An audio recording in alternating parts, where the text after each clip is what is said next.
திருச்சிற்றம்பலம். திருவாசகத்தின் 4ஆம் தலைப்பான போற்றி திரு அகவல் எனும் பாடலின் பொருளை அறிந்து கொண்டிருக்கிறோம்.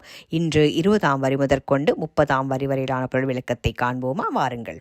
6 திங்களில் ஊரலர் பிழைத்தும் 7 திங்களில் தாழ்புவி பிழைத்தும் 8 திங்களில் கட்டமும் பிழைத்தும் 9 வருதரு துன்பமும் பிழைத்தும் தக்க தசமதி தாயொடு தான்படும் துக்க சாகர துயரிடை பிழைத்தும் ஆண்டுகள் தோறும் அடைந்த அக்காலை ஈண்டியும் இருத்தியும் எனப்பல பிழைத்தும் காலை மலமோடு கடும்பகல் பசினிசி வேலை நித்திரை யாத்திரை பிழைத்தும் கருங்குழல் செவ்வாய் வெண்ணகை கார்மையில் என்று தொடர்கின்றன இப்பாடல் வரிகள்.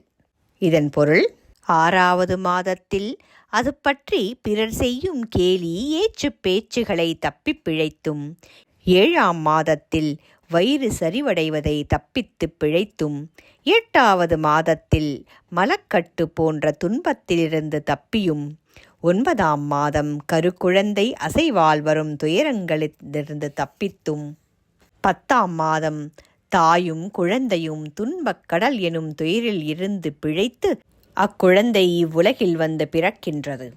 ஆண்டுகள் ஒவ்வொன்றாய் கழிய அக்குழந்தை வளரும் பொழுது தாய் தந்தை உற்றார் உறவினர் என்னும் அக்குழந்தையை கட்டிப்பிடித்து தருகின்ற தொல்லைகளிலிருந்து தப்பியும் காலையில் மலம் கழித்தல், நண்பகலில் பசி, நள்ளிரவில் தூக்கமின்மை என பல துன்பங்கள் இருந்து தப்பித்தும் என்று தொடர்கின்றன இப்பாடல் வரிகள். நன்றி. இதன் தொடர்ச்சியை அடுத்த பதிவில் சந்திப்போம். வணக்கம்.